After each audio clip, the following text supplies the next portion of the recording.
ओम ब्रह्म सत्यम सर्वधार। आज भगवत गीता से अध्याय 6 से ये आत्म संयम योग है इस अध्याय का नाम। इससे आज श्रवण करें कि ये जो भगवत प्राप्ति है वो किसको मिलती है, किस प्रकार मिलती है। वो संसार, वो मानव इस संसार में उस भगवत प्राप्ति के लिए किस स्थिति में पहुंचता है। तो आइए श्रवण करते हैं 5वां श्लोक। पहले उद्धरेदात्मनात्मानं नात्मानमवसादयेत् आत्मैवह्यात्मनो बन्धुर् आत्मैव रिपुरात्मनः। देखिए ये श्लोक ये क्या संदेश दे रहा है, पहले इसको श्रवण करते हैं। अपने द्वारा अपना संसार समुद्र से उद्धार करें और अपने को अधोगति में न डालें, क्योंकि ये मनुष्य आप ही तो अपना मित्र है और आप ही अपना शत्रु है। देखिए आप ही आत्मैवि यात्मनो बंधुर और आत्मैव रिपुरात्मनः। आप ही अपना मित्र है और आप ही अपना शत्रु है। इस श्लोक में भगवान श्री कृष्ण ये अर्जुन को बता रहे हैं। और दूसरे श्लोक को श्रवण करते हैं। बन्धुरात्मात्मनस्तस्य येयात्मैवात्मना जितः अनात्मनस्तु शत्रुत्वे वर्तेतात्मैव शत्रुवत्। ये 6वां श्लोक है। इसमें देखिए क्या संदेश है। जिस जीवात्मा द्वारा मन और इंद्रियों सहित शरीर जीता हुआ है, उस जीवात्मा का तो वो आप ही मित्र है, और जिसके द्वारा मन तथा इंद्रियों सहित शरीर नहीं जीता गया, उसके लिए वो आप ही शत्रु के सदृश शत्रुता में बरतता है। देखिए इस श्लोक में बताया जो इंद्रियों को और मन को ये शरीर जीता हुआ है, उस जीवात्मा का तो वो आप ही मित्र है। तो ये मन और इंद्रियों को जीतना जरूरी उस भगवत प्राप्ति के लिए, ऐसा कुछ संदेश है इस श्लोक में। अब एक 7वां श्लोक और श्रवण करते हैं। जितात्मनः प्रशान्तस्य परमात्मा समाहितः शीतोष्णसुखदुःखेषु तथा मानापमानयोः। ये 7वां श्लोक है।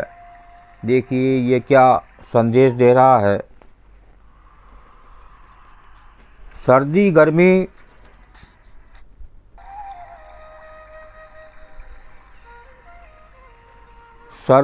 गर्मी और सुख दुख आदि में तथा मान और अपमान में जिसके अंतःकरण की वृत्तियाँ भली भांति शांत हैं, ऐसे स्वाधीन आत्मा वाले पुरुष के ज्ञान में सच्चिदानंद घन परमात्मा सम्यक प्रकार से स्थित हैं, अर्थात उसके ज्ञान में परमात्मा के सिवा अन्य कुछ है ही नहीं।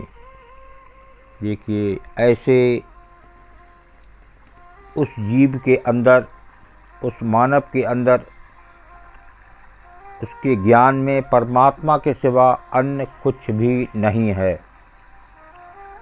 तो वो जब उसका अंतःकरण ऐसा हो जाता है जहाँ ना सुख का पता ना दुख का पता, वो समता भाव में हो जाता है।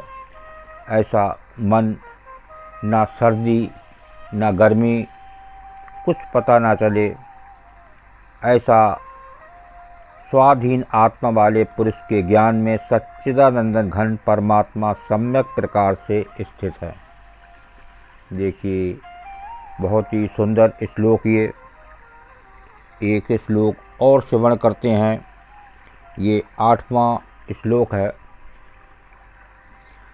ज्ञान विज्ञान तृप्तात्मा कूटस्थो विजितेन्द्रियः युक्त इत्युच्यते योगी समलोष्टास्म कांचनः। देखिए, इस श्लोक में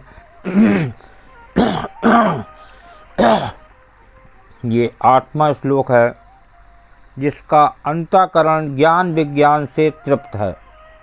देखिए, अंतःकरण की बात हो रही है या मन की।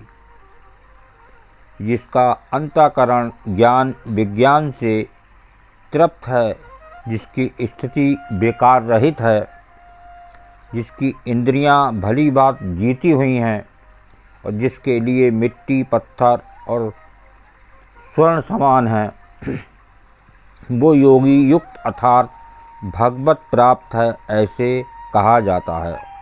देखिए, भगवत प्राप्ति की किसे हुई? जिसका अंतःकरण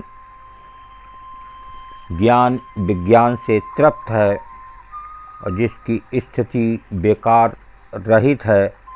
जो बेकार हैं, जो 5 बेकार होते हैं, काम क्रोध लोभ मोह अहंकार, 5 बेकार महादुखदायी जले सकल संसारा।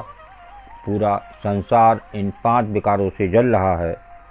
तो इसको इस श्लोक में खास ये बता रहे हैं कि जिसका अंतःकरण ज्ञान विज्ञान से तृप्त है, जिसकी स्थिति बेकार से रहित हो जाती है, जिसकी इंद्रियां भली भांति जीती हुई हैं और जिसके लिए मिट्टी पत्थर सब स्वर्ण के समान है, वो योगी युक्त अर्थात भगवत प्राप्त है, ऐसे कहा जाता है।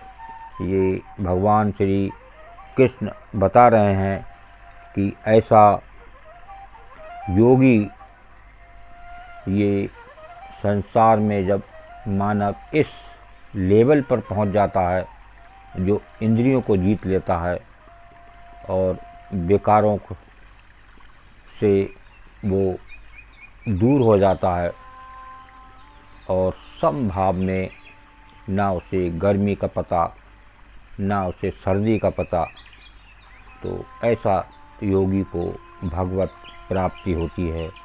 ऐसा ये कृष्ण जी का संदेश है। बहुत ही सुंदर श्लोक। तो ये बहुत बढ़िया रास्ता भगवत प्राप्ति का। एक भगवत प्राप्ति आपने सुन ली, लेकिन एक ये समझें इस ज्ञान को, तो फिर आप इसको चलें, तब आपको ये भगवत प्राप्ति होगी। ओम ब्रह्म सत्यम सर्वदा दास की श्लोक अच्छे लगे हों।